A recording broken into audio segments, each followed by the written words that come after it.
Good morning student, all of you welcome to the social science online class of 10th standard. Today we will take another new lesson in political science, that is Indian foreign policy. ಇವತ್ತು ಭಾರತದ ವಿದೇಶಾಂಗ ನೀತಿ ಎನ್ನುವ ಒಂದು ಹೊಸ ಅಧ್ಯಾಯದ ಬಗ್ಗೆ ತಿಳ್ಕೊಳ್ಳುವ. In this lesson you will study about the following points: the nature of Indian foreign policy, principles of Panchashila, non-alignment policy, disarmament, apartheid policy. So all of these, the main features of the Indian foreign policy. The first, what is foreign policy? The meaning of foreign policy, try to know about it. Think first, is it possible to live alone on this earth, anyone or you? ನೀವು ಅಥವಾ ಯಾರೊಬ್ಬರು ಈ ಭೂಮಿ ಮೇಲೆ ಒಬ್ಬರಾಗಿ ಬದುಕಲು ಸಾಧ್ಯವೇ? The answer is impossible. Then can you say, how can mingle with everyone? ನಾವು ಬೇರೊಬ್ಬರೊಂದಿಗೆ ಹೇಗೆ ಬೆರೆಯಲು ಸಾಧ್ಯ ಅಥವಾ ಬೆರೆಯಬಹುದೇ ಅಥವಾ ಬೆರೆತು ಬದುಕಬಹುದೇ? Does a farmer has necessity of somebody? Does a trader has necessity of somebody? The whose necessity does a rich man has? ಈ ಎಲ್ಲ ಪ್ರಶ್ನೆಗಳು ನಿಮ್ಮ ಮುಂದೆ ಬರ್ತವೆ. ಒಬ್ಬ ರೈತನಿಗೆ ಇತರರ ಅಗತ್ಯ ಏನು, ಒಬ್ಬ ವ್ಯಾಪಾರಿಗೆ ಇತರರ ಅಗತ್ಯ ಏನು, ಹಾಗೆಯೇ ಒಬ್ಬ ಶ್ರೀಮಂತನಿಗೆ ಇತರರ ಅಗತ್ಯ ಇದೆ. ಅವನ ಶ್ರೀಮಂತಿಕೆಯನ್ನು ಸಾಧಿಸಬೇಕಾದ್ರೆ everybody is dependent on each other. The answer is everybody is including me and including you, and you can take the example of any person of the world. The person, he should dependent on any other person. So everybody is dependent on each other to fulfill their necessities. Farmer has to sell the goods he has grown. Trader has to sell his goods. An entrepreneur needs employees. The rich people need workers. In this way, each person has a necessity of one or the other person.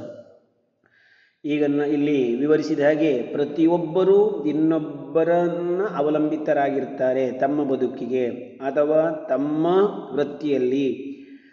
ಒಬ್ಬ ರೈತ ತನ್ನ ಕೆಲಸದಲ್ಲಿ ಇನ್ನೊಬ್ಬರನ್ನು ಅವಲಂಬಿಸಿರ್ತಾನೆ, ಒಬ್ಬ ವ್ಯಾಪಾರಿ, ಅದೇ ಥರ ಒಬ್ಬ ಉದ್ಯಮಿ, ಹಾಗೆ ಒಬ್ಬ ಶ್ರೀಮಂತ ವ್ಯಕ್ತಿ ತನ್ನ ಕೆಲಸ ಕಾರ್ಯಗಳನ್ನು ನೆರವೇರಿಸಲು ಇನ್ನೊಬ್ಬರ ಸಹಾಯ ಅವನಿಗೆ ಅಗತ್ಯವಾಗಿರುತ್ತೆ ಅಥವಾ ಅವರನ್ನು ಅವಲಂಬಿಸಿರ್ತಾನೆ.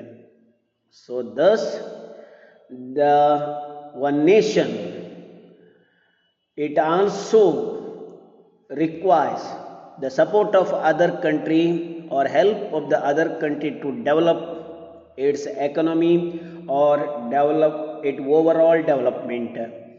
So once again think in this way, can a country live alone without having any connection with other countries? ಒಬ್ಬ ವ್ಯಕ್ತಿಗೆ ಇನ್ನೊಬ್ಬರ ಸಹಾಯವಿಲ್ಲದೆ ಹೇಗೆ ಬದುಕಲು ಸಾಧ್ಯವಿಲ್ಲವೋ ಅದೇ ರೀತಿ ಒಂದು ದೇಶ ಇನ್ನೊಂದು ದೇಶದ ಸಹಾಯ ಅಥವಾ ನೆರವು ಇಲ್ಲದೆ ಬದುಕಲು ಅಥವಾ ಉಳಿಯಲು ಸಾಧ್ಯವೇ? The answer is also, it is impossible. Then tell me, which are the situations that allows for a country to have relation with other nations? Click here to know the answer. To get the food items we need, to sell the excess of goods we produce, to solve the problem of border disputes, to solve the river water disputes. If we are friendly with the other nation, we won't be having the fear of insecurity. So ನಮಗೆ what is the necessity of foreign policy or good relation with other countries to our country? The answer is this one. ನಾವು ಇನ್ನೊಬ್ಬರೊಂದಿಗೆ ಉತ್ತಮ ಬಾಂಧವ್ಯವನ್ನು ಯಾಕೆ ಹೊಂದಬೇಕು ಅಥವಾ ಬೇರೊಂದು ದೇಶದೊಂದಿಗೆ ಉತ್ತಮ ಸಂಬಂಧವನ್ನು ಯಾಕೆ ಹೊಂದಬೇಕು ಎನ್ನುವುದಕ್ಕೆ ಕಾರಣ ಇಲ್ಲಿದೆ. ಗೊತ್ತಿರಲಿ, the one important question, to get the food items we need. ಇನ್ನೊಂದು ದೇಶವನ್ನು ನಾವು ಯಾಕೆ ಅವಲಂಬಿಸಬೇಕು ಕೇಳಿದರೆ, ನಮಗೆ ಬೇಕಾದ ಆಹಾರ ಪದಾರ್ಥಗಳನ್ನು ಕೊಳ್ಳಲು. ಹಾಗೆ to sell the excess of goods we produce, ನಾವು ಉತ್ಪಾದಿಸಿದ ಹೆಚ್ಚಿನ ಸರಕನ್ನು ಬೇರೆ ದೇಶಕ್ಕೆ ನಾವು ಎಕ್ಸ್ಪೋರ್ಟ್ ಮಾಡಲು. To solve the problem of border dispute, ನಮ್ಮ ಗಡಿ ಸಮಸ್ಯೆಗಳನ್ನು ಬಗೆಹರಿಸಿಕೊಳ್ಳಲು. To solve river water dispute, ಅಂತಾರಾಷ್ಟ್ರೀಯ ನದಿ ನೀರಿನ ಹಂಚಿಕೆಯ ವಿವಾದವನ್ನು ಬಗೆಹರಿಸಿಕೊಳ್ಳಲು. And if we are friendly with other nation we won't be having the fear of insecurity. ಹಾಗೆ ನಾವು ನಮ್ಮ ದೇಶದ ಒಳಗೆ ಶಾಂತಿ ನೆಮ್ಮದಿಯ ಜೀವನವನ್ನು ನಡೆಸಲು ಯಾರ ಭಯವಿಲ್ಲದೆ, ಅರ್ಥ ನಾವು ಭದ್ರತೆಯಿಂದ, ನಮ್ಮ ದೇಶದ ಭದ್ರತೆಗೋಸ್ಕರ, ಆಂತರಿಕ ಭದ್ರತೆಗೋಸ್ಕರ ನಾವು ಹೊರಗಿನವರೊಂದಿಗೆ ಅಥವಾ ನೆರೆಯವರೊಂದಿಗೆ ಉತ್ತಮ ಬಾಂಧವ್ಯವನ್ನು ಹೊಂದಿದ್ದರೆ ನಾವು ಯಾವುದೇ ಅಭದ್ರತೆಯನ್ನು ನಮ್ಮನ್ನು ಕಾಡುವುದಿಲ್ಲ, ನಾವು ನೆಮ್ಮದಿಯಿಂದ ವಾಸ ಮಾಡಬಹುದು. So each country will have relation with other nations in order to fulfil its needs. It is called foreign policy. What is foreign policy?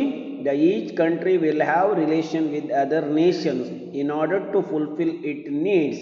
This policy is called the foreign policy. We need to study about how the countries will have relation at the international level. Therefore, the way a country acts while dealing with the other nation is called foreign policy. One important question to you. In examination, the question will ask to you, what is foreign policy? You may write this one as answer to this question, which is, a country acts while dealing with other countries is called foreign policy. ಒಂದು ದೇಶ ಇನ್ನೊಂದು ದೇಶದೊಂದಿಗೆ ವ್ಯವಹರಿಸಲು ಅನುಸರಿಸುವ ನೀತಿಯನ್ನು ಏನಂತ ಕರೀತಾರೆ? The foreign policy. Therefore, the way or the policy a country acts while dealing with other nation is called foreign policy. All of you mark and write in your notes, what is foreign policy? A policy or way the country acts while dealing with the other nation is called foreign policy. So remember this one. Nowadays, foreign policy has become essential for each and every country. Why? The next question. ಇತ್ತೀಚಿನ ದಿನಗಳಲ್ಲಿ ಎಲ್ಲ ದೇಶಗಳಿಗೂ ವಿದೇಶಾಂಗ ನೀತಿ ಅತಿ ಅಗತ್ಯ ಯಾಕೆ? ಅರ್ಥ ಮಾಡ್ಕೊಳ್ಳಿ. ವಿದೇಶಾಂಗ ನೀತಿ ಅಥವಾ ಫಾರಿನ್ ಪಾಲಿಸಿ ಅಂದರೆ ಒಂದು ದೇಶ ಇನ್ನೊಂದು ದೇಶದೊಂದಿಗೆ ವ್ಯವಹರಿಸುವಾಗ ಅನುಸರಿಸುವ ನೀತಿ, ಅದು ವಿದೇಶಾಂಗ ನೀತಿ. ಹಾಗೆ ಪ್ರತಿಯೊಂದು ದೇಶಕ್ಕೆ ಇತ್ತೀಚಿನ ದಿನಗಳಲ್ಲಿ ಅದರ ಅಗತ್ಯ ಇದೆ. ಯಾಕೆ? ಅದರ ಮಹತ್ವ ಏನು? Out of 200 countries in the world, very few countries are strong and most of them are weak. And they have their own foreign policy. Today in the world, about 200 countries are there. Among them, the few were very strong and developed and forward countries, but the most of the countries are backward economically and they were weak. And they have their own foreign policy. ಆದರೂ ಅವು ತಮ್ಮದೇ ಆದ ನೀತಿಯನ್ನು ಹೊಂದಿವೆ.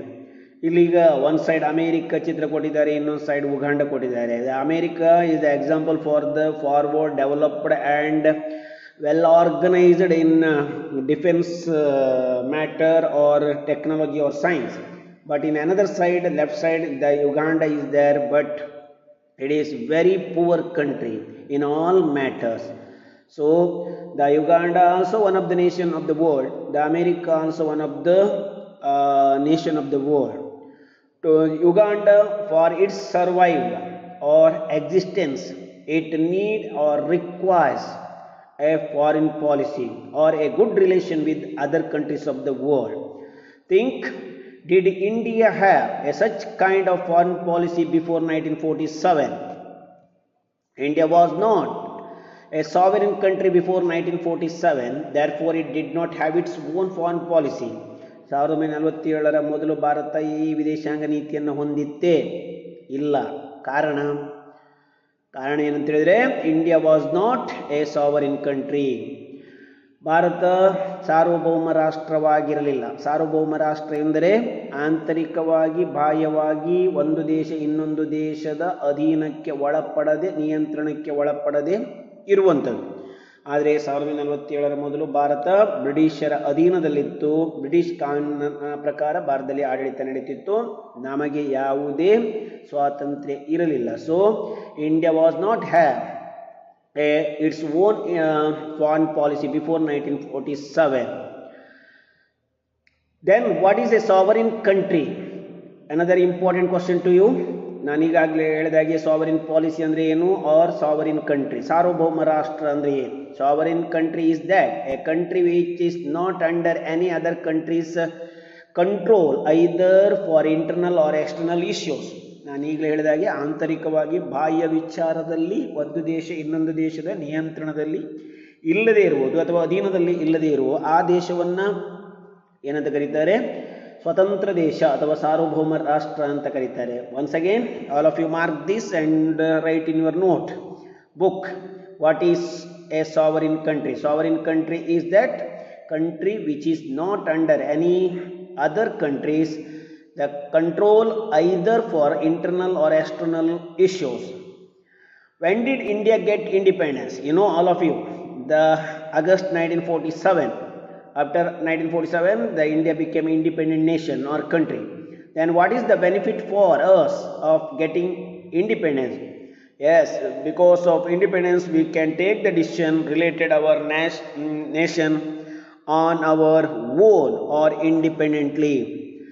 ನಾವು ಸ್ವತಂತ್ರಗೊಂಡ ಮೇಲೆ ಅದರ ಲಾಭ ಏನು ಕೇಳಿ, ನಾವು ಆಡಳಿತಕ್ಕೆ ಸಂಬಂಧಪಟ್ಟ ಅಥವಾ ವಿದೇಶಾಂಗ ನೀತಿಗೆ ಸಂಬಂಧಪಟ್ಟ ನಿರ್ಣಯಗಳನ್ನು ಸ್ವತಂತ್ರವಾಗಿ ತೆಗೆದುಕೊಳ್ಳಲು ಸಾಧ್ಯ. ಯಾರ ಭಯವಿಲ್ಲದೆ ಅಥವಾ ಅನುಮತಿ ಇಲ್ಲದೆ ನಮಗೇನು ಬೇಕು ಅಂತ ನೀತಿಯನ್ನು ಅನುಸರಿಸಲು ಸಾಧ್ಯವಾಯಿತು. If a country is independent, it can take the decision related to the country on its own.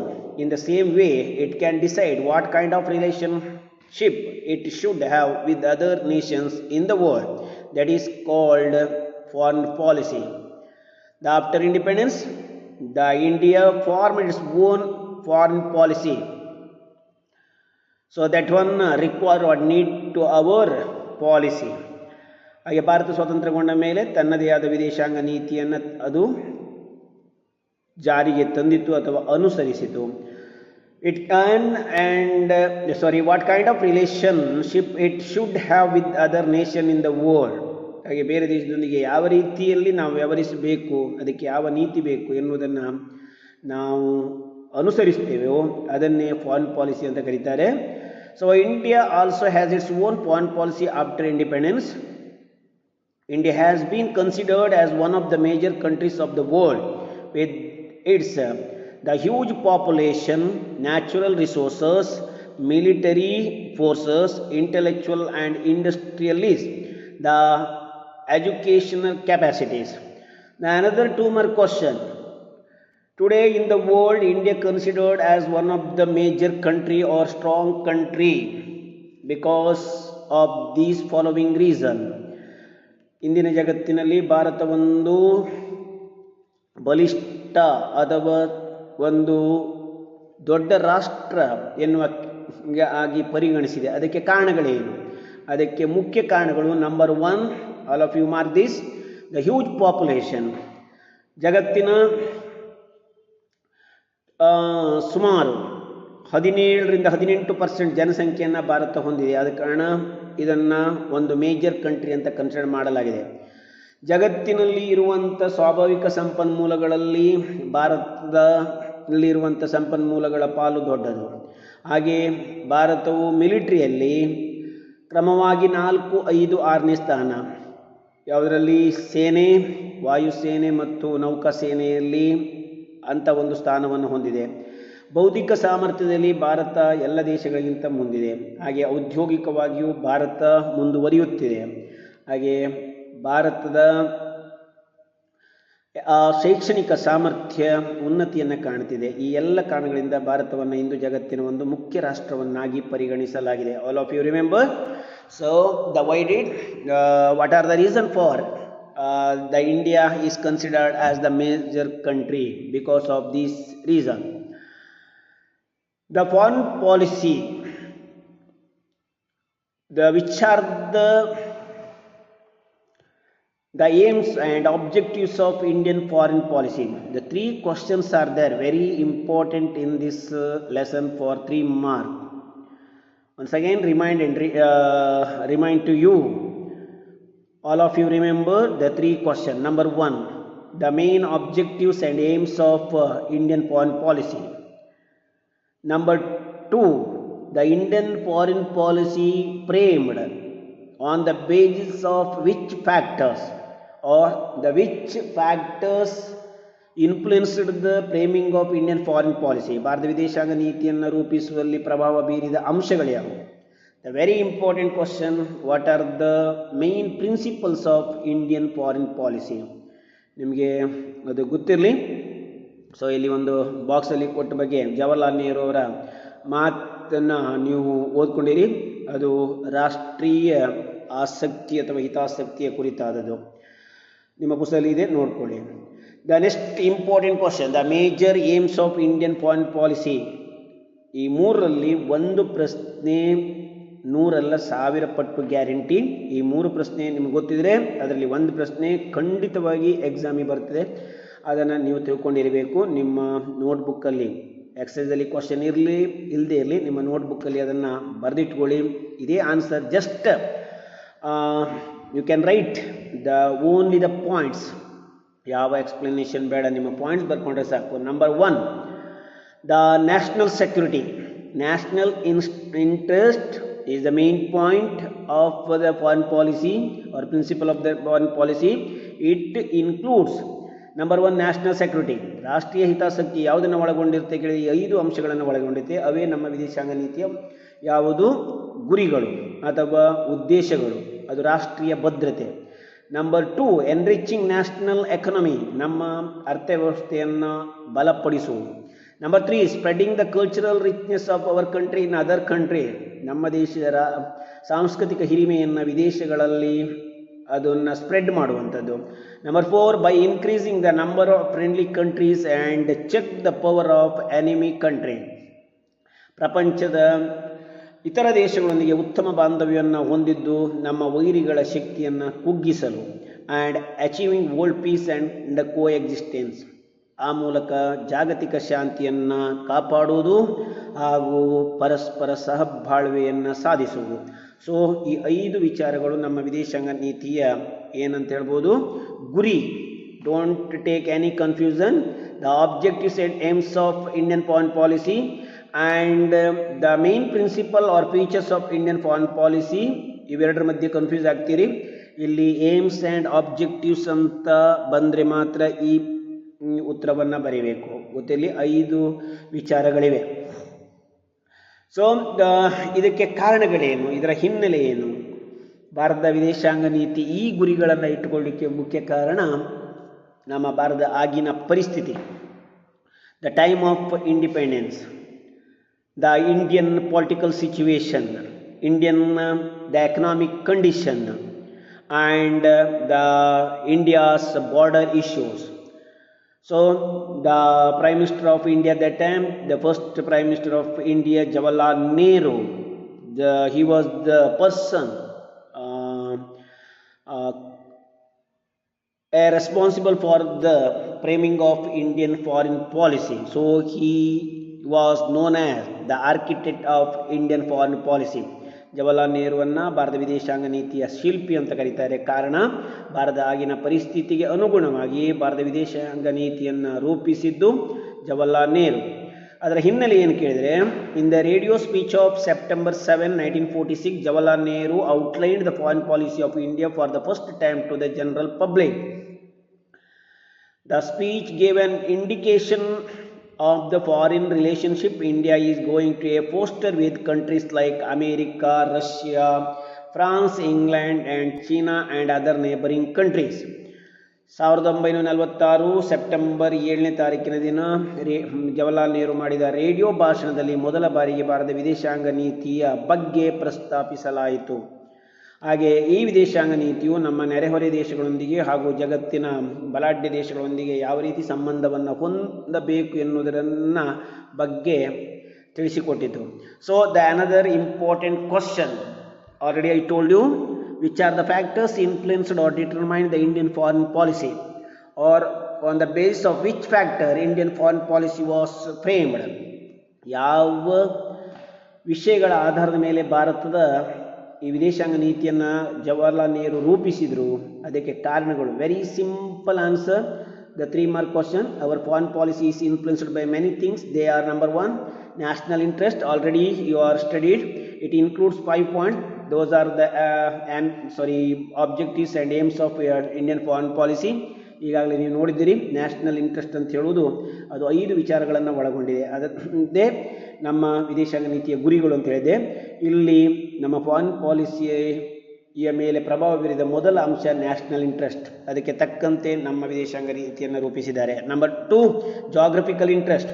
ನಾನಾಗಲೇ ಹೇಳಿದೆ, ಗಡಿ ವಿಚಾರಗಳು, ಭೌಗೋಳಿಕವಾದ ಆಸಕ್ತಿ, ಪೊಲಿಟಿಕಲ್ ಸಿಚುವೇಶನ್, ಆಗಿನ ರಾಜಕೀಯ ಪರಿಸ್ಥಿತಿ, ಎಕನಾಮಿಕ್ ಇಂಟ್ರೆಸ್ಟ್, ನಮ್ಮ ಆರ್ಥಿಕ ಪರಿಸ್ಥಿತಿ, ಮಿಲಿಟರಿ ಇಶ್ಯೂಸ್, ಹಾಗೆ ಸೈನಿಕ ವಿಚಾರಗಳು, ಪಬ್ಲಿಕ್ ಒಪಿನಿಯನ್, ಸಾರ್ವಜನಿಕ ಅಭಿಪ್ರಾಯವನ್ನು ಗಣನೆಗೆ ತೆಗೆದುಕೊಂಡಿದ್ರು, ಆ್ಯಂಡ್ ಇಂಟರ್ನ್ಯಾಷನಲ್ ಸಿಚುವೇಶನ್, ಆಗಿನ ಅಂತಾರಾಷ್ಟ್ರೀಯ ಒಂದು ಪರಿಸ್ಥಿತಿ. ಈ ಎಲ್ಲ ವಿಚಾರಗಳನ್ನು ಗಣನೆ ತೆಗೆದುಕೊಂಡು ನಮ್ಮ ವಿದೇಶಾಂಗ ನೀತಿಯನ್ನು ಜವಾಹರ್ಲಾಲ್ ನೆಹರು ರೂಪಿಸಿದರು.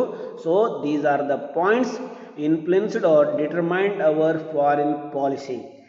ಎರಡನೇ ಇಂಪಾರ್ಟೆಂಟ್ ಕ್ವಶನ್, 3 ಮಾರ್ಕಿಗೆ. The first one, aims and objectives. Next, the factors which influenced the Indian foreign policy.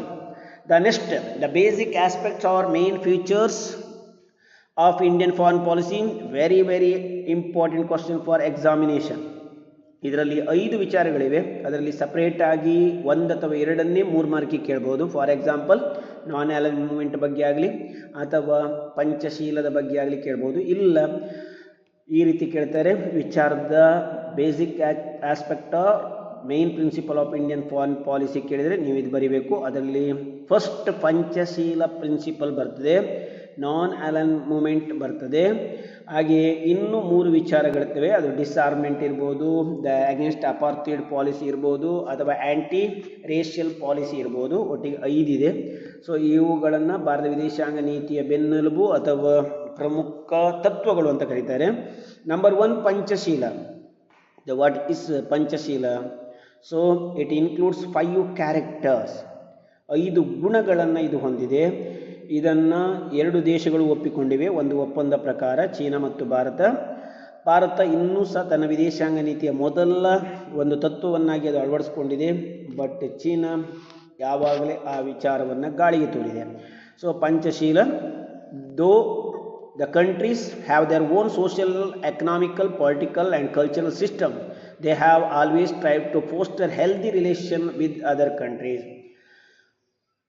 ಯಾವ 2 ದೇಶಗಳು ತಮ್ಮದೇ ರೀತಿಯಲ್ಲಿ ಅಥವಾ ಒಂದೇ ರೀತಿಯಲ್ಲಿ ಸಾಮಾಜಿಕ, ಆರ್ಥಿಕ, ರಾಜಕೀಯ ಮತ್ತು ಸಾಂಸ್ಕೃತಿಕ ವ್ಯವಸ್ಥೆಯನ್ನು ಹೊಂದಿರ್ತವೋ ಅವು ಯಾವಾಗಲೂ ತಮ್ಮ ಉತ್ತಮ ಬಾಂಧವ್ಯವನ್ನು ಬೆಳೆಸಲು ಏನಾಗಿರ್ತವೆ, ಶ್ರಮಿಸ್ತಾ ಇರ್ತವೆ.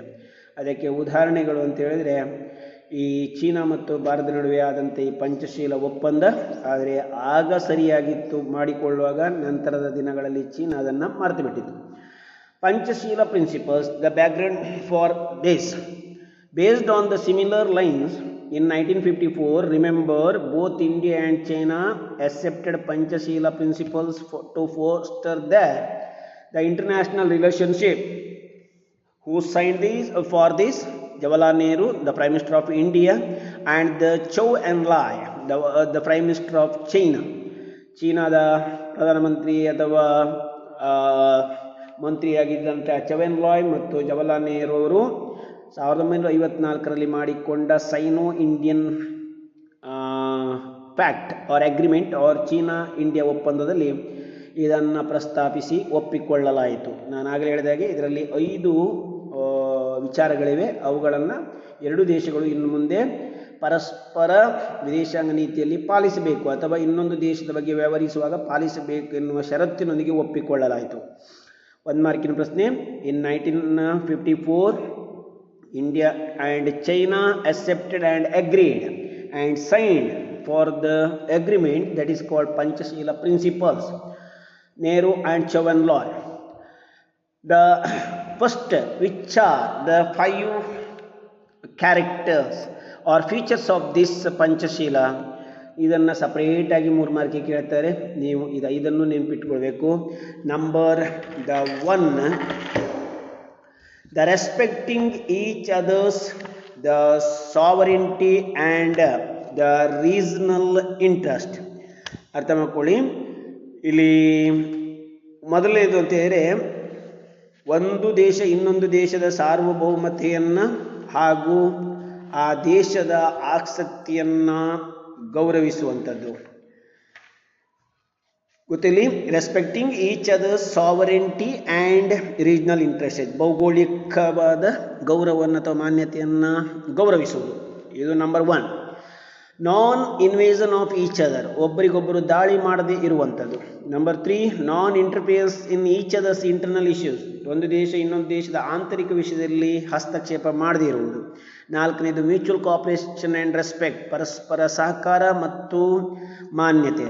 And last one, peaceful coexistence, ಶಾಂತಿಯುತ ಸಹಬಾಳ್ವೆ. 1954ರಲ್ಲಿ ಜವಾಹರ್ಲಾಲ್ ನೆಹರು, ಚೌವನ್-ಲಾಯ್ ಇಬ್ಬರು ಈ ಒಪ್ಪಂದಕ್ಕೆ ಸಹಿ ಹಾಕಿದರು. ಹಿಂದಿ ಚೀನಿ ಬಾಯಿ ಅಂದರೆ ಇಂಡಿಯಾದವರು ಚೀನಾದವರು ಸಹೋದರರು ಅಂತ ಇಬ್ಬರು ಅಪ್ಪಿಕೊಂಡು ಸಹಿ ಮಾಡಿದರು. ಆದರೆ ಚೌವನ್-ಲಾಯ್ ಚೀನಾಕ್ಕೆ ವಾಪಸ್ ಆದಮೇಲೆ ಹಿಂದಿ ಚೀನಿ ಬಾಯಿಯೂ ಇಲ್ಲ, ಯಾವುದೂ ಇಲ್ಲ, ಭಾರತ ಮೇಲೆ ದಾಳಿ ಮಾಡಲಿಕ್ಕೆ ಮುಂದಾದ. ಇದರಿಂದ 1962ರಲ್ಲಿ ಚೀನಾ ಇಂಡಿಯಾ ವಾರ್ ಆಯಿತು. ಪಂಚಶೀಲವನ್ನು ಗಾಳಿಗೆ ಹಾರಿಸಿಬಿಟ್ರು. ಭಾರತ ಮಾತ್ರ ಇನ್ನೂ ಸಹ ಇದನ್ನು ತನ್ನ ವಿದೇಶಾಂಗ ನೀತಿಯಲ್ಲಿ ಅಳವಡಿಸಿಕೊಂಡು ಇನ್ನೊಂದು ದೇಶವನ್ನು ಗೌರವಿಸ್ತದೆ, ಇನ್ನೊಂದು ದೇಶದ ಮೇಲೆ ದಾಳಿ ಮಾಡುವುದಿಲ್ಲ, ಹಾಗೆ ಇನ್ನೊಂದು ದೇಶದ ಆಂತರಿಕ ವಿಷಯದಲ್ಲಿ ಭಾರತ ಹಸ್ತಕ್ಷೇಪ ಮಾಡ್ತಾ ಇಲ್ಲ, ಇನ್ನೊಂದು ದೇಶದೊಂದಿಗೆ ಪರಸ್ಪರ ಸಹಕಾರದಿಂದ ಬದುಕ್ತಿದೆ ಹಾಗೂ ಜಾಗತಿಕ ಶಾಂತಿ ಸಹಬಾಳ್ವೆಗೆ ಪರಿಶ್ರಮ ಪಡ್ತಾನೆ ಇದೆ. So all of you remember the 5 principles of the Indian Panchashila. Among them, the first one, Panchashila. These are the 5 features of Panchashila. ಅರ್ಥ ಮಾಡ್ಕೊಳ್ಳಿ. ರೆಸ್ಪೆಕ್ಟಿಂಗ್ ಈಚ್ ಅದರ್ಸ್ ಸಾವರೆಂಟಿ, ಪರಸ್ಪರ ಸಾರ್ವಭೌಮತೆಯನ್ನು ಭೌಗೋಳಿಕ ಮಾನ್ಯತೆಯನ್ನು ಮಾಡುವಂಥದ್ದು, ಗೌರವಿಸುವುದು, ಅಲ್ಲಿಂದ ಜಾಗತಿಕ ಶಾಂತಿ ಸಹಬಾಳ್ವೆಯನ್ನು ಕಾಪಾಡುವುದು ಮತ್ತು ಅದಕ್ಕೋಸ್ಕರ ಶ್ರಮಿಸುವುದು. ಇದು 5 ತತ್ವಗಳಿವೆ. ನಂಬರ್ 2, ನಾನ್ ಅಲೈನ್ಮೆಂಟ್ ಪಾಲಿಸಿ, ಅಲಿಪ್ತ ನೀತಿ ಅಂತ ಕರೀತಾರೆ. ಅಂದರೆ ಜಗತ್ತಿನಲ್ಲಿ ಯಾವೆರಡು ದೇಶಗಳ ಮಧ್ಯೆ ಯುದ್ಧ ಪ್ರಾರಂಭ ಆದಾಗ ಯಾವುದೇ ದೇಶವನ್ನು ಬೆಂಬಲಿಸದೆ ತನ್ನ ಸ್ವತಂತ್ರ ನೀತಿಯನ್ನು ಪ್ರಕಟಿಸುವುದು ಅಂತ ಅರ್ಥ. ಅಂದರೆ ಅವರು ಯುದ್ಧ ಮಾಡುವಾಗ ಇವರು ಸುಮ್ಮನೆ ಕೂತ್ಕೊಳ್ಳೋದು ಅಂತೇಳಿ ಅರ್ಥ ಅಲ್ಲ. ಇಲ್ಲಿ ತಟಸ್ಥ ನೀತಿ ಅಂತ ಹೇಳಿದರೆ ಇಲ್ಲಿ ತನ್ನದೇ ಆದ ಸ್ವತಂತ್ರ ನೀತಿಯನ್ನು ಪ್ರಕಟಿಸುವಂಥದ್ದು. So remember, after the second world war, the world was divided into 2 power blocks under the leadership of America and USSR. So this one threatened to the world peace. The democratic countries were under the hegemony of USA. ಪ್ರಜಾಪ್ರಭುತ್ವ ರಾಷ್ಟ್ರಗಳು ಅಮೆರಿಕದ ನೇತೃತ್ವದಲ್ಲಿ ಒಟ್ಟಾದವು. And communist countries were led by USSR. ಕಮ್ಯುನಿಸ್ಟ್ ರಾಷ್ಟ್ರಗಳು Russia ನೇತೃತ್ವದಲ್ಲಿ ಒಟ್ಟಾದವು. ಹೀಗೆ ಜಗತ್ತು 2 ಭಾಗ ಆಯಿತು. ಆಗ ಜಾಗತಿಕ ಶಾಂತಿಗೆ ಮಾರಕವಾಗಿ ಪರಿಣಮಿಸಿತು. In this time the India accept the non alignment policy. ಇಂಥ ಸಮಯದಲ್ಲಿ ಭಾರತ ಈ ಅಲಿಪ್ತ ನೀತಿ, ತಟಸ್ಥ ನೀತಿಯನ್ನು, ಅಂದರೆ ಅಮೇರಿಕದ ಬಣವನ್ನು ಸೇರಲಿಲ್ಲ, ರಷ್ಯಾ ಬಣವನ್ನು ಸೇರಲಿಲ್ಲ, ಇದು ತಟಸ್ಥವಾಗಿ ಉಳಿಯಿತು. In those days India followed the policy of being non aligned to either of these blocs. It was successful in commanding the faith from both the blocks. It secured financial assistance from USA and secured military aid from USSR.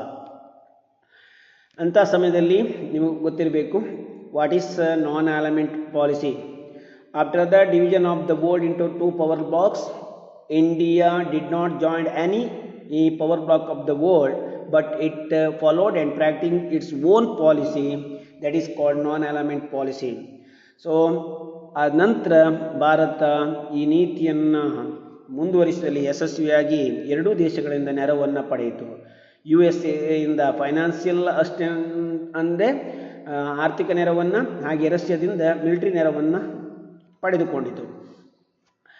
It also dealt every international event independently and welcomed or criticized any issue independently. ಇದರಿಂದ ಭಾರತವನ್ನು ಯಾವುದೇ ಜಾಗತಿಕ ವಿಚಾರವನ್ನು ಅಥವಾ ವಿದ್ಯಮಾನವನ್ನು ಏನು ಮಾಡುವಂಥದ್ದು, ಸ್ವಾಗತಿಸುವಂಥದ್ದು ಅಥವಾ ಸ್ವತಂತ್ರವಾಗಿ ಅದನ್ನು ಟೀಕಿಸುವ ಅಥವಾ ವಿರೋಧಿಸುವ ಹಕ್ಕನ್ನು ಪಡ್ಕೊಂಡಿತು. The credit of creating an independent policy of being non-aligned and making it part of the foreign policy goes to India. 1954 ಪಂಚಶೀಲವನ್ನು ಪಡೆದುಕೊಂಡ ಮೇಲೆ ಅಥವಾ ಎರಡನೇ ಜಾಗತಿಕ ಯುದ್ಧ ಆದ ಮೇಲೆ ಭಾರತ ಇದನ್ನು ತನ್ನ ವಿದೇಶಾಂಗ ನೀತಿಯ ಮುಖ್ಯ ತತ್ವವನ್ನಾಗಿ ಅಳವಡಿಸಿಕೊಂಡಿತು. After Nehru, the prime ministers like Lal Bahadur Shastri and Indira Gandhi followed the principle of eye for an eye in foreign policy. ಈ ನಂತರ ಜಾಗತಿಕ ವಿದ್ಯಮಾನ ಬದಲಾದ ಹಾಗೆ ಶಾಸ್ತ್ರಿ ಮತ್ತು ಇಂದಿರಾ ಗಾಂಧಿಯವರು ಇದನ್ನು ಬಹಳ ಸೂಕ್ಷ್ಮವಾಗಿ ತಮ್ಮ ವಿದೇಶಾಂಗ ನೀತಿಯನ್ನಾಗಿ ಅಳವಡಿಸ್ಕೊಂಡ್ರು. ಹಾಗೆ ಇದರಲ್ಲಿ ಐ ಫಾರ್ ಆ್ಯನ್ ಐ ಅಂದರೆ ನಮ್ಮ ವೈರಿ ದೇಶ ನಮ್ಮ ಮೇಲೆ ಯಾವ ರೀತಿ ಈ ನೀತಿಯನ್ನು ಸಂಬಂಧವನ್ನು ಹೊಂದಿತ್ತು, ಅದೇ ರೀತಿಯಲ್ಲಿ ಆ ದೇಶದೊಂದಿಗೆ ಸಂಬಂಧವನ್ನು ಮುಂದುವರಿಸುವ ಪಾಲಿಸಿಯನ್ನು ಇವರಿಬ್ಬರು ಪ್ರಧಾನಮಂತ್ರಿಗಳು ಮುಂದುವರಿಸಿದರು. The wars held in 1965 against Pakistan and 1971 once again the Pakistan where guided by this policy. ಆಗ ತಟಸ್ಥ ನೀತಿ ಅಂತ ಹೇಳ್ಕೊಂಡು ಅವರು ನಮ್ಮ ಮೇಲೆ ಆಕ್ರಮಣ ಮಾಡಿದಾಗ ಸುಮ್ಮನೆ ಕೂತ್ಕೊಳ್ಳಿಲ್ಲ. ಐ ಫಾರ್ ಆ್ಯನ್ ಐ, ಕಣ್ಣಿಗೆ ಕಣ್ಣು, ಹಲ್ಲಿಗೆ ಹಲ್ಲು. ಅವ್ರು ಏನು ಮಾಡ್ತಾರೆ ಹಾಗೆ ನಾವು ಮುಂದುವರಿಯುವಂಥದ್ದು. ತಟಸ್ಥ ನೀತಿ ಅಂತ ನಾವು ಯಾರೊಂದಿಗೆ ಯುದ್ಧ ಮಾಡೋಲ್ಲ ಅಂತ ಸುಮ್ಮನೆ ಕೂತ್ಕೊಂಡ್ರೆ ಅವರು ನಮ್ಮ ಮೇಲೆ ಯುದ್ಧ ಮಾಡ್ತಾರೆ, ನಮ್ಮನ್ನು ನಾಶ ಮಾಡ್ತಾರೆ. ಆದ ಕಾರಣ ಇಂದಿರಾ ಗಾಂಧಿ ಮತ್ತು ಲಾಲ್ ಬಹದ್ದೂರ್ ಶಾಸ್ತ್ರಿಯವರು ಈ ತಟಸ್ಥ ನೀತಿಯನ್ನು ಸ್ವಲ್ಪ ಅಂದರೆ ಶತ್ರು ಯಾವ ರೀತಿ ಅನುಸರಿಸ್ತಾರೆ ಅದೇ ರೀತಿಯನ್ನು ಅನುಸರಿಸುವ ನೀತಿಯನ್ನಾಗಿ ಬದಲಾಯಿಸಿಕೊಂಡ್ರು. 1971 India-Pakistan war, Bangladesh was liberated from Pakistan with the help of India. Remember all of you? 1971 ಪಾಕಿಸ್ತಾನದಿಂದ ಬಾಂಗ್ಲಾದೇಶ್ ಲಿಬರೇಟ್ ಆಯಿತು, ಮುಕ್ತವಾಯಿತು. ಅದಕ್ಕೆ ಸಹಾಯ ಮಾಡಿದ್ದು ಭಾರತ. The prime minister Atal Bihari Vajpayee tried to reform our foreign policy and strive to have better relation with Pakistan. ನಿಮಗೆಲ್ಲ ಗೊತ್ತಿದೆ, ಪಾಕಿಸ್ತಾನದೊಂದಿಗೆ ಭಾರತ ಬಾಂಧವ್ಯವನ್ನು ಉತ್ತಮಪಡಿಸಲು ಅಟಲ್ ಬಿಹಾರಿ ವಾಜಪೇಯಿ ಅವರು ಪ್ರಯತ್ನ ಮಾಡಿ ಅದರಲ್ಲಿ ಸೋತರು. ಅದು ಸಾಧ್ಯ ಆಗಲಿಲ್ಲ. ಆದರೆ ಪಾಕಿಸ್ತಾನ ತನ್ನ ಅದೇ ಆದ ಕುತಂತ್ರ ನೀತಿಯನ್ನು ಮತ್ತೆ ಮುಂದುವರಿಸಿ ಕಾರ್ಗಿಲ್ ಕದನಕ್ಕೆ ಕಾರಣವಾಯಿತು. Number 3, the third principle of Indian foreign policy, that is ಆ್ಯಂಟಿ-ಇಂಪೀರಿಯಲಿಸಮ್.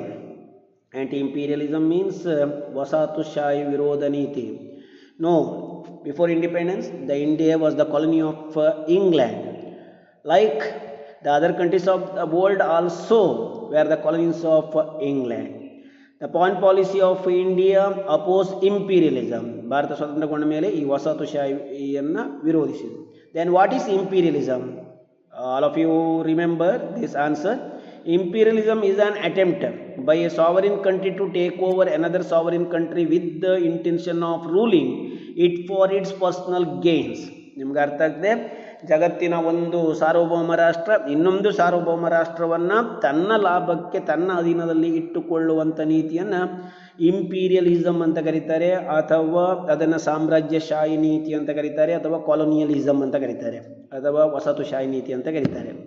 So once again, imperialism is an attempt by a sovereign country to take over the another sovereign country with the intention of ruling it for its personal gain. ತನ್ನ ಸ್ವಂತ ಲಾಭಕ್ಕೋಸ್ಕರ ಇನ್ನೊಂದು ದೇಶವನ್ನು ಆಡಳಿತಕ್ಕೆ ಒಳಪಡಿಸುವುದು ಅಥವಾ ಅದರ ಮೇಲೆ ಆರ್ಥಿಕ ರಾಜಕೀಯ ಅಧಿಕಾರವನ್ನು ಸ್ಥಾಪಿಸುವಂಥದ್ದು ಸಾಮ್ರಾಜ್ಯಶಾಹಿ ನೀತಿ ಅಥವಾ ವಸಾಹತುಶಾಹಿ ನೀತಿ ಅಂತ ಕರೀತಾರೆ. ದ ಆ್ಯಂಟಿ ಇಂಪೀರಿಯಲ್, ಭಾರತ ಇಂಥ ನೀತಿಯನ್ನು ವಿರೋಧಿಸುವುದು. ಸ್ವಾತಂತ್ರ್ಯಗೊಂಡ ಮೇಲೆ ಭಾರತ ಇತರ ಆಫ್ರಿಕಾ ಮತ್ತು ಏಷ್ಯಾ ರಾಷ್ಟ್ರಗಳ ಸ್ವಾತಂತ್ರ್ಯಕ್ಕೆ ಬೆಂಬಲವನ್ನು ನೀಡಿತು, ಅವುಗಳ ಲಿನ ವಸಾಹತುಶಾಹಿ ಆಡಳಿತವನ್ನು ವಿರೋಧಿಸುವುದಕ್ಕೋಸ್ಕರ. It was natural for India which gained its independence from from an imperial country to oppose each moves of other countries. No corner of world shall have imperialism. That is the policy of India. ಪ್ರಪಂಚದ ಯಾವುದೇ ಮೂಲೆಯಲ್ಲಿ ವಸಾಹತುಶಾಹಿ ಇರಬಾರ್ದು. India in the conference of Asian countries 1947 to 1955. ನಿಮಗೆ ಇದರ ಬಗ್ಗೆ ಗೊತ್ತಿರಲಿ. ಭಾರತ 1949 ಇಸ್ವಿಯಲ್ಲಿ ನ್ಯೂ ಡೆಲ್ಲಿ ಅಥವಾ ಬಾಂಡೂಂಗ್ ನೆನಪಿಟ್ಟುಕೊಳ್ಳಿ ಅಲ್ಲಿ ನಡೆದಂಥ the conference of Asian countries, Asia ರಾಷ್ಟ್ರಗಳ ಒಂದು ಸಮ್ಮೇಳನದಲ್ಲಿ ಜಗತ್ತಿನ ಯಾವುದೇ ಮೂಲೆಯಲ್ಲಿ ವಸಾಹತು ಅಥವಾ ಸಾಮ್ರಾಜ್ಯಶಾಹಿ ನೀತಿ ಇರಬಾರ್ದು ಎನ್ನುವುದಕ್ಕೆ ಭಾರತ ಕರೆ ಕೊಟ್ಟಿತು. ದ ಫೋರ್ತ್ ಒನ್, ದ ಆ್ಯಂಟಿ ಅಪಾರ್ಥೀಡ್.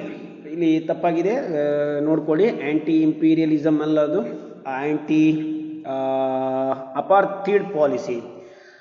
ಅಪಾರ್ಥೀಡ್ ವರ್ಣಭೇದ ನೀತಿಯನ್ನು ವಿರೋಧಿಸುವುದು ಭಾರತದ 4ನೇ ತತ್ವ ವಿದೇಶಾಂಗ ನೀತಿಯದು. What is apartheid? is an attempt by a race or people of particular skin color to subjugate another race of people of different skin color in the name of supremacy.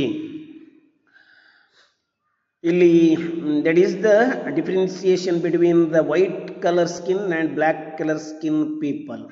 The white color skin people, they exploited, harassed the black color skin people of Africa.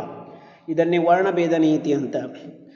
ಈ ಬಿಳಿಯರು ಮತ್ತು ಕರಿಯರ ನಡುವೆ ವರ್ಣದ ಆಧಾರದ ಮೇಲಿನ ತಾರತಮ್ಯ ನೀತಿ. So remember this is what is apartheid. Apartheid is an attempt by a race or people, ಒಂದು ಜನಾಂಗ ಅಥವಾ ಜನರ ಪ್ರಯತ್ನ ಏನು, of a particular skin colour to subjugate another race of people, ಇನ್ನೊಂದು ಬಣ್ಣದ ಜನರನ್ನು ತಮ್ಮ ಅಧೀನದಲ್ಲಿ ಇಟ್ಟುಕೊಳ್ಳುವಂಥದ್ದು. Of different skin colour in the name of supremacy, ಆ ಮೂಲಕ ತಮ್ಮ ಪಾರುಪತ್ಯ ಅಥವಾ ಈ ಸುಪ್ರಿಮಸಿಯನ್ನು ಮೆರೆಯುವಂಥದ್ದು. So it is called the apartheid, ವರ್ಣಭೇದ. ವರ್ಣದ ಆಧಾರದ ಮೇಲೆ ಬಿಳಿಯರು ಕರಿಯ ವರ್ಣದವರಿಗೆ ಬದುಕುವ ಹಕ್ಕನ್ನೇ ನಿರಾಕರಿಸಿರುವಂಥದ್ದು. So it is apartheid. Apartheid is an affront to human rights and world peace. The foreign policy of India declared that no country of the world shall practice this. Bharat ತನ್ನ ವಿದೇಶಾಂಗ ನೀತಿಯಲ್ಲಿ ಪ್ರಪಂಚದ ಯಾವುದೇ ದೇಶ ಇಂಥ ಒಂದು ಕೆಟ್ಟ ಆಚರಣೆಯನ್ನು ಅಥವಾ ಅಮಾನವೀಯ ಘಟನೆಯನ್ನು ಮಾಡಬಾರ್ದು ಅಂತ ಕರೆ ಕೊಟ್ಟಿದೆ. So it is the basic aspect of Indian foreign policy. Till recently, the minority of white people were ruling the majority black people in South Africa. Till recently ಅಂದರೆ 1948ನೇ ಇಸ್ವಿಯ ಹೊತ್ತಿಗೆ ಆಫ್ರಿಕಾ ಖಂಡದ ದಕ್ಷಿಣದ ತುತ್ತ ತುದಿಯ ದೇಶ ದಕ್ಷಿಣ ಆಫ್ರಿಕಾ ಅಥವಾ ಸೌತ್ ಆಫ್ರಿಕಾದಲ್ಲಿ ಅಲ್ಲಿಯ 15% ಬಿಳಿಯರು ಅಂದರೆ ಯುರೋಪಿಯನ್ನರು, 85% ಅಲ್ಲಿನ ಮೂಲ ನಿವಾಸಿಗಳು ಅಂದರೆ ಆಫ್ರಿಕಾದ ಜನರು ಅಂದರೆ ಅವರು ಬಣ್ಣದಲ್ಲಿ ಕಪ್ಪು ವರ್ಣೀಯರು, ಅವರನ್ನು ತಮ್ಮ ಅಧೀನದಲ್ಲಿ ಇಟ್ಟುಕೊಂಡು ಆಡಳಿತ ಮಾಡಿ ಅವರಿಗೆ ಮಾನವ ಹಕ್ಕುಗಳನ್ನು ನಿರಾಕರಣೆ ಮಾಡಿದರು. ಇದನ್ನೇ ಅಪಾರ್ಥೈಡ್ ಅಂತ ಕರೆದರು. ಪ್ರಪಂಚದಲ್ಲಿ 2ನೇ ಜಾಗತಿಕ ಯುದ್ಧದ ನಂತರ ಎಲ್ಲ ದೇಶಗಳು ಜನರು ಸ್ವತಂತ್ರಗೊಂಡು ತಮ್ಮದೇ ಆಡಳಿತವನ್ನು ಸ್ವೀಕರಿಸಿದ ಮೇಲೆ ಆಫ್ರಿಕಾದಲ್ಲಿ ಇಂಥ ಒಂದು ಅಮಾನವೀಯ ಒಂದು ಆಚರಣೆ ಪ್ರಾರಂಭಗೊಂಡಿತು. So the black people in South Africa, India had declared its support to Nelson Mandela. ಅಲ್ಲಿನ ಕರಿಯ ಬಣ್ಣದ ಜನರ ನಾಯಕನಾದ ನೆಲ್ಸನ್ ಮಂಡೇಲನಿಗೆ ಭಾರತ ಸಪೋರ್ಟ್ ಮಾಡಿ ಇದನ್ನು ವಿರೋಧಿಸಲು ಸಹಾಯ ಮಾಡಿತು. And his party African National Congress, the Nelson Mandela, to oppose the apartheid, he started a rebel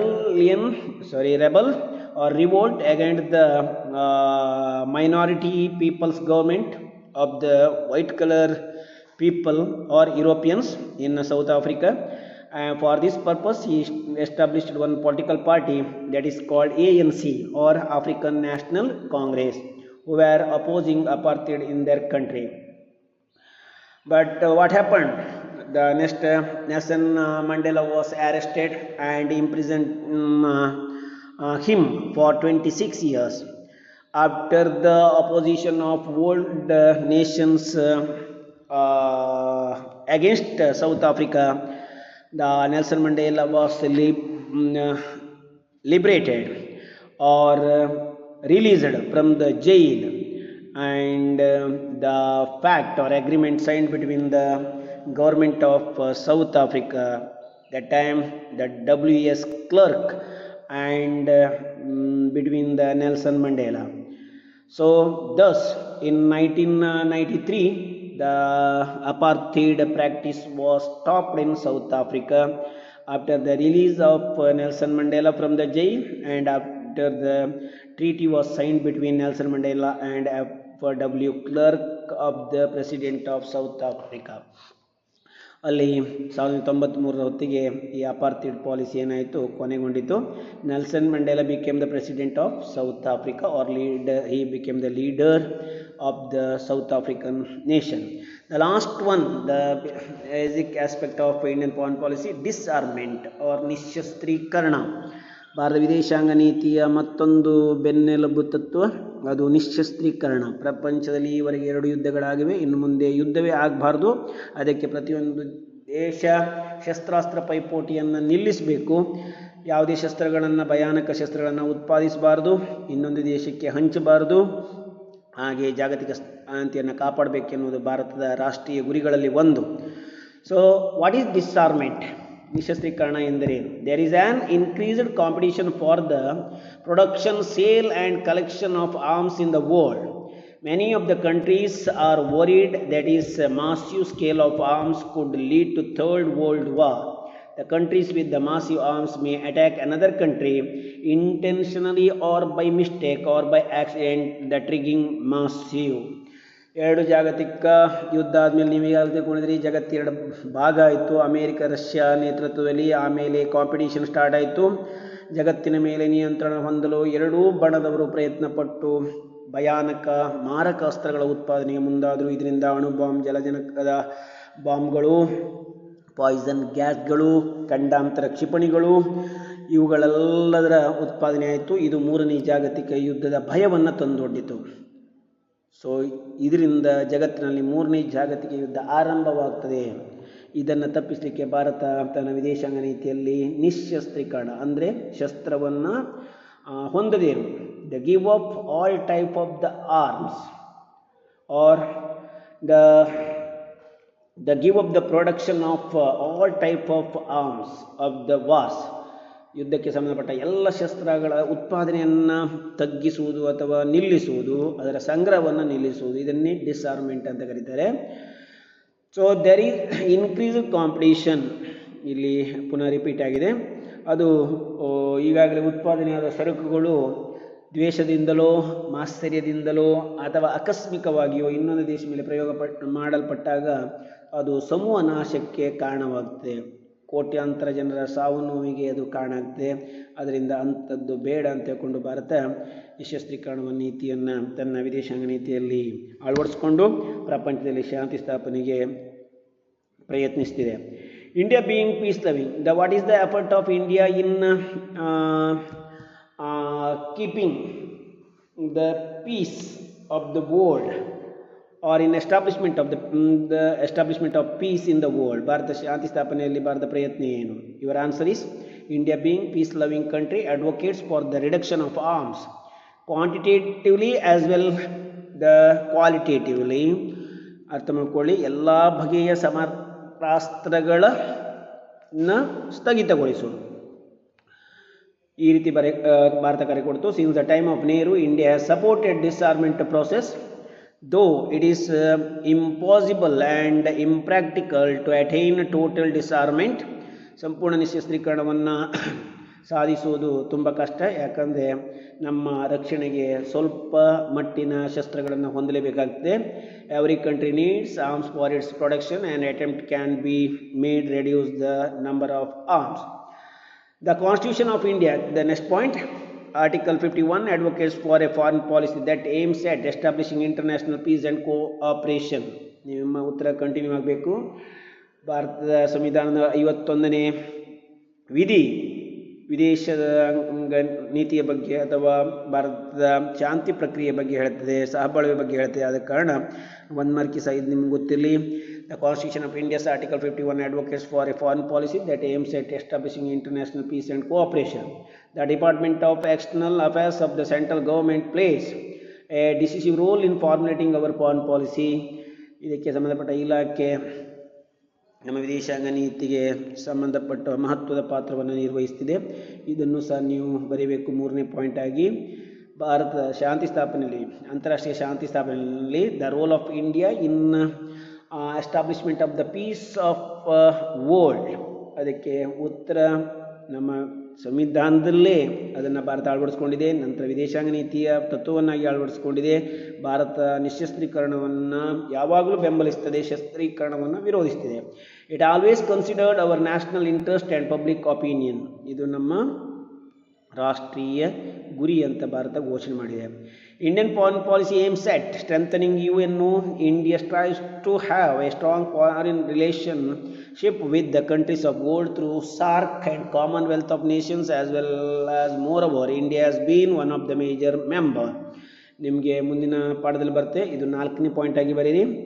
ಇದಕ್ಕೋಸ್ಕರವೇ ಭಾರತವು ಜಾಗತಿಕ ಸಂಸ್ಥೆಗಳ ಮೆಂಬರ್ಶಿಪ್ಪನ್ನು ಪಡ್ಕೊಂಡಿದೆ. ಅದರಲ್ಲಿ SAARC, South Asian Association for Regional Cooperation and Commonwealth of ನೇಷನ್ನ ಸಂಘಟನೆಯ ಸದಸ್ಯತ್ವವನ್ನು ಪಡ್ಕೊಂಡು ವಿಶ್ವಶಾಂತಿಗೆ ಪ್ರಯತ್ನಿಸಿದೆ. The India's role in strengthening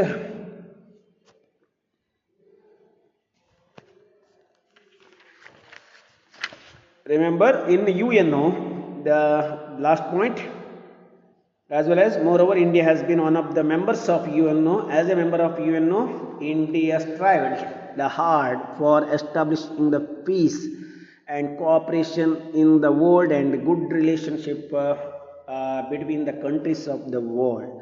so ಇಲ್ಲಿ ಒಂದು ಪ್ರಶ್ನೆ ಇದೆ, ಭಾರತದ ಪ್ರಯತ್ನ ಏನು ನಿಶಸ್ತ್ರೀಕರಣದಲ್ಲಿ? ಹಾಗೆ what is the policy of India about apartheid and about imperialism and explain the non-aligned movement. ಇಡೀ ಪ್ಯಾರಾಗ್ರಾಫ್ ಉತ್ತರ ಗೊತ್ತಿರಬೇಕು ನಮಗೆ. and explain or main features of Indian foreign policy or aspect of Indian foreign policy and the factors determined the Indian foreign policy and the aims and objectives of Indian foreign policy and who is the architect of Indian foreign policy. Once again remember Jawaharlal Nehru. And what is foreign policy? It is a way or policy practiced by one the country dealing with other countries, so that is called foreign policy. Remember the try and watch and observe the lesson carefully, and also read once your textbook carefully and write the answer to the question given in your exercise.